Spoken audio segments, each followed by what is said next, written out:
There was a deal. Nobody signed it. Nobody announced it. But every Australian family understood it, and for decades it held. Work hard, save your money, buy a house, raise your kids, retire comfortably. That was the deal. And for a generation of Australians, it worked. Not because they were smarter, not because they tried harder, but because the country they lived in made it possible. That country no longer exists, and most people cannot tell you exactly when it disappeared. For decades, the promise was simple. If you worked hard, if you saved, you could count on a home of your own. It wasn't written down anywhere, but it was everywhere.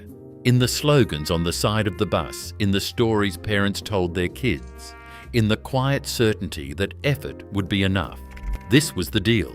A single wage could pay the bills, cover the mortgage, and still leave enough for a family holiday once a year. People didn't talk about ratios or spreadsheets. They talked about putting down roots, about security, about a future you could plan for. The big decisions, buying a house, having children, looking forward to retirement, felt less like leaps of faith and more like steps along a well-lit path. There was trust in the system and in the idea that what worked for your parents would work for you too. Nobody thought to question it. Why would you, when the deal seemed to be holding up all around you? In 1970, the numbers told a simple story. The average weekly wage was about $65. The median house price in Sydney hovered around $18,000. That is a ratio of 5.5 years of income for the whole house. No tricks, no hidden catches. If you could save a deposit, the bank would lend you the rest. Weekly mortgage repayments came to about $25, which was less than half a paycheck. That left room for groceries, bills, even a bit set aside for the future. Most families managed all this on one wage. The math worked. Take a young couple in 1972. They saved up their deposit, maybe with help from a wedding gift, maybe just by skipping a few nights out. With steady jobs, they could walk into a branch and sign up for a 25-year loan. The repayments did not swallow the budget. There was enough left over for kids, for a family car, maybe even a week at the beach. No one thought of themselves as lucky. They just thought the deal was real.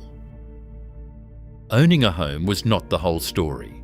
Life in the early 1970s ran on more than mortgage math. Groceries took up about a third of the family budget.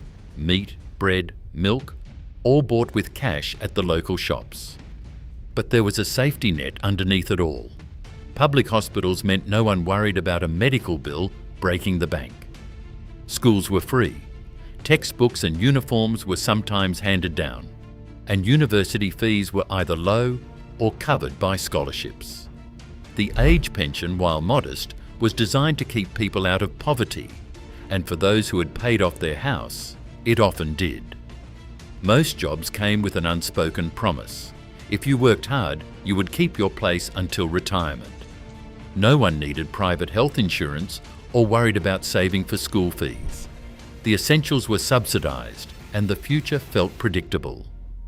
For a 1972 buyer, the comfort was not just in the bricks and mortar, but in knowing that the basics, food, health, education, security and old age, were always within reach.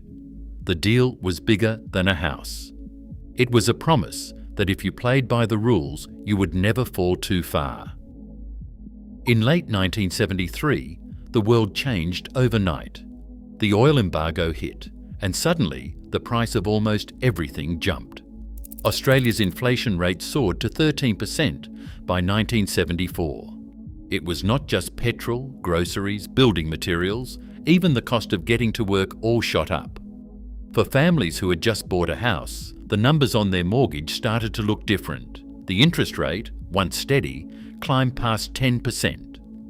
Repayments that had felt manageable began to squeeze.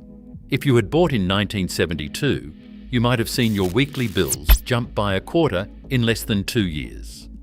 Wages tried to keep up, but pay rises always seemed to lag behind the cost of living. People stopped talking about saving for a holiday and started worrying about covering the basics. The deal that once felt rock solid suddenly showed its first cracks. No one had planned for this. A young couple with a new mortgage, watching the price of bread and petrol climb every week, could feel the ground shifting under their feet. In the 1980s, a new kind of promise started to take shape. Banks, once tightly regulated, were suddenly free to lend more, and they did. The Australian dollar was floated in 1983, letting global money flow in and out. By 1985, the old lending caps were gone. If you wanted a bigger mortgage, the bank was happy to offer it. In just 10 years, the total value of home loans exploded, from $4 billion in 1980 to $15 billion by 1990. Sydney's median house price did not just creep up, it leapt from $70,000 to $250,000 in the same decade. The rules had not just loosened, they had vanished. Economist Judith Yates puts it plainly. When banks could lend more, people could bid more. That new money did not make more houses appear overnight. It simply meant more dollars chasing the same homes, pushing prices up and up. For families, it felt like the goalposts were moving in real time. The deal was still there, but it was getting harder to reach. In the late 1990s, the rules of the game changed again, and this time it was not about banks or wages. In 1999, the government introduced a 50% capital gains tax discount for assets held more than a year. Suddenly, owning a house was not just about shelter, it was about making money. Homes stopped being only homes and became assets. Investors could borrow against one property to buy another, claim losses through negative gearing, and pay half the tax on any profit when they sold. By 2005, investors made up nearly a third of all new mortgages, up from just 10% in 1990. Between 1990 and 2010, the price-to-rent ratio in Sydney doubled. Owner-occupiers found themselves bidding against investors who were not planning to live in the house at all. The arithmetic shifted. The deal, once built on effort and saving, was quietly rewritten in the fine print of the tax code. Sydney's median house price now sits above $1.1 million. The average full-time wage is just under $95,000 a year. That is a ratio of about 12 years' income for a single house, more than double what it was for your parents. Even with two people earning the median wage, it takes both paychecks just to scrape together a deposit, let alone keep up with repayments. For a 36-year-old renter, the numbers do not add up. Saving for a 20% deposit means putting away nearly $220,000, while rent eats almost half of every paycheck. By the time the deposit is in reach, prices have jumped again. The old deal, work, save, buy, has been replaced by a new arithmetic, one that shuts more people out, no matter how hard they try.